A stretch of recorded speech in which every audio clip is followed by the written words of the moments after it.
Hello les amis, je vous retrouve pour une nouvelle vidéo sur le basket en NBA et je vais vous faire le compte rendu en stats, le détail du match qui a eu lieu ce 16 avril 2024 pour les play-in games New Orleans Pelicans contre Los Angeles Lakers et les Lakers ont gagné 110-106. Donc le play-in game, ce sont des sortes de matchs de play-off avant les play-offs et donc dans cette conférence Ouest, ça envoyait le septième contre le huitième dans cette rencontre. Celui qui gagnait était qualifié en tant que septième de la conférence Ouest pour affronter le deuxième, donc je crois les Denver Nuggets, et le perdant, donc les New Orleans Pelicans, ont encore une chance d'accéder aux playoffs en affrontant le vainqueur du neuvième contre le dixième qui était Sacramento Kings contre Golden State Warriors, où les Kings ont gagné contre Golden State Warriors, donc les New Orleans Pelicans vont affronter les Kings pour une huitième place, dernière place qualificative pour les playoffs en un match à confrontation, vainqueur gagne, perdant c'est éliminé, voilà. Et donc dans cette rencontre, les Lakers ont fait le boulot face aux Pelicans 110-106. C'était serré. Et on va revenir sur ce match en détail avec les statistiques. Donc c'est parti. Alors, on a surtout, les amis, côté Pelicans, un match fantastique de Zion Williamson qui met 40 points, 11 rebonds, 5 passes et 40 points à 17 sur 27 au tir. Il a quand même été assez incroyable. Le côté des Lakers, c'est le collectif qui a parlé. On va revenir plus en détail. Alors les cartons par carton. Premier carton gagné par New Orleans de 8 points, 34-26, donc ils menaient de 8 points. Alors deuxième carton, ils ont bu la tasse, 34-16 pour les Lakers, qu'ils ont gagné de 18 points et donc ils menaient de 10 points à la mi-temps. Troisième carton, 26-23 pour New Orleans qui revient à moins 7 et quatrième carton, 30-27 pour New Orleans qui revient à moins 4, mais qui perd le match malgré ce match exceptionnel de Zion Williamson. Après les autres joueurs, voilà, c'était pas terrible. Il y a quand même 5 joueurs à au moins 10 points mais pas plus. Mais sinon, on peut noter Larry Nance Jr. avec 10 points, 12 rebonds, 5 passes. On a 10 rebonds pour Valanciunas, mais seulement 4 points. Il fait 1 sur 7 au tir. Il a complètement raté son match. Valanciunas, il a été complètement mis sous le. Il a été complètement cadenassé par Anthony Davis, qui l'a mais bouffé complètement. Et puis après, voilà, il n'y a pas de stats réelles à part Zion Williamson.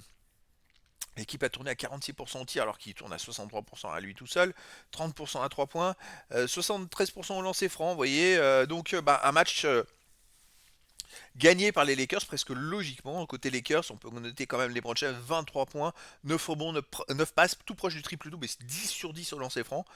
Il fait que 6 sur 20 par contre au tir, c'est pas très bon.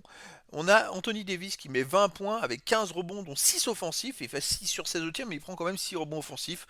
Donc à sa décharge, il a défendu dur aussi sur Valanciunas entre autres. Ensuite, on a D'Angelo Russell qui fait 21 points, 6 passes, 5 sur 11 à 3 points, c'est très très bon. Après 16 points pour Austin Reeves et surtout Hashimura qui fait 13 points à 5 sur 6 au tir. Ouais, il a pas joué, enfin il n'a pas été très présent au nombre de tirs. Il a tiré que 6 fois, mais alors il est très efficace, 13 points. Et c'est le genre de performance justement qui a beaucoup aidé les Lakers qui gagnent donc de 4 points. 40% à 3 points à noter, c'est un peu mieux que les New Orleans Pelicans. Allez, au premier quart-temps, New Orleans Pelicans avait démarré très fort, surtout emmené par Zion Williamson qui fait 5 sur 6 au tir, rate qu'un tir à 3 points et il fait 10 points, 6 rebonds, 2 passes. Il a été énormissime au premier quart-temps. Après, on a 7 points pour Herbert Jones, on a 5 points pour Brandon Ingram. Ils ont fait un très bon carton, hein. 4 sur 9 à 3 points, ils se sont écoulés ensuite. Côté des Lakers, on avait quand même D'Angelo Russell qui était déjà à 13 points, 4 passes, 3 sur 5 à 3 points, qui avait fait un carton énorme et qui maintenait en vie les Lakers. 5 points, 4 rebonds pour Anthony Davis, les LeBron James n'avaient pas été très présents. Deuxième carton, cette fois, c'est un rouleau compresseur des Lakers malgré Zion Williamson. Il a tiré 9 fois, il a mis 4 paniers, il met 10 points. Mais alors les autres, c'est quasiment 0 pointé un peu de partout. 4 points pour Brandon Ingram, 2 points pour McCollum et les autres, c'est 0. 0, 0, 0. Au tir, on va compter sans les tirs de Zion Williamson. Ils ont marqué que 3 paniers sur 14. C'est catastrophique. À 3 points, c'est 0 sur 7. Ils ont donné le carton, ils ont fait n'importe quoi. Ils ont donné le carton aux Lakers qui a eu LeBron James qui s'est engouffré dedans avec 12 points, 3 passes, 3 rebonds. On a aussi, et puis il a provoqué pas mal de fautes, hein, il tire 6 lancers francs.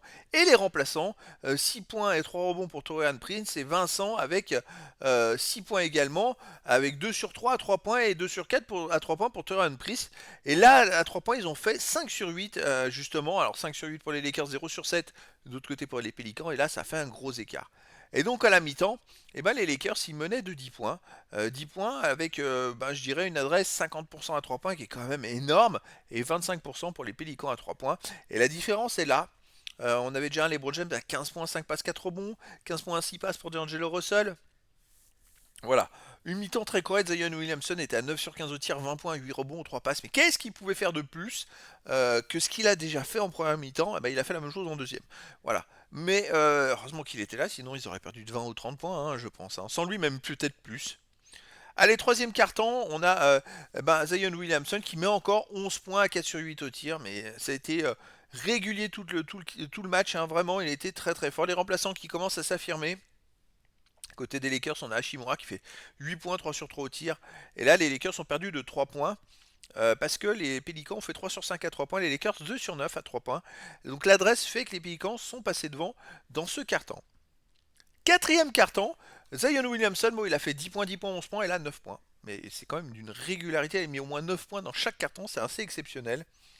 Et 9 points alors qu'il a joué que 4 minutes dans le dernier carton. Je sais pas pourquoi il n'a pas joué plus. J'ai pas le... je vois des remplaçants qui ont joué plus. Alors, je me demande s'il n'y a pas un bug dans le chronomètre parce que ça me paraît assez hallucinant. En même temps, à part Zion Williamson, les titulaires, ils ont été très mauvais. Et donc, est-ce que les remplaçants n'ont pas été laissés sur le terrain justement quand ils ont vu. Alors, il y avait un écart. Est-ce qu'ils se sont dit il y a trop d'écart? Et puis finalement, les remplaçants ont réussi à revenir et perdre que de 4 points alors qu'il y avait 20 points d'écart et que c'était perdu. J'ai pas le fil du match en fait, point par point, et qu'ils se sont dit on va peut-être faire tourner, laisser au repos les titulaires en vue du match de rattrapage qui vont jouer contre les Kings ou pour qu'ils soient un peu plus frais. Mais vous voyez, dernier carton, Anthony Davis 10 points, 4 rebonds, donc 4 rebonds offensifs. LeBron James 4 points, 4 rebonds, 2 passes. Les Lakers ont tenu le match, point barre, et ils se sont qualifiés avec, je dirais, une deuxième mi-temps un peu tranquille, même s'ils perdent la mi-temps de 10 points. Ils ont un peu, de 10 points, non, de 6 points, pardon. Ils ont un peu laissé défiler. C'est surtout les remplaçants qui ont fait un peu plus d'efforts au quatrième carton côté New Orleans pour revenir. Et puis le match fantastique de Zion Williamson, mais qui n'a pas empêché la défaite de son équipe. De l'autre côté, quand on a LeBron James et puis Anthony Davis, D'Angelo Russell, c'est très costaud avec des joueurs à côté comme Riz Hashimura qui joue très précis. Et donc voilà une belle victoire des Lakers qui se qualifient pour les playoffs, donc en 7ème place de la conférence Ouest.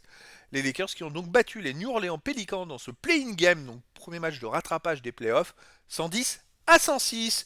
Prochain match les amis, donc finale de ces playoffs, New Orleans Pelicans qui affrontera Sacramento Kings pour une qualification pour les playoffs. Le gagnant sera 8ème des playoffs et aura le droit d'affronter le premier de la conférence Ouest. Voilà les amis, je vous dis à très bientôt pour une nouvelle vidéo.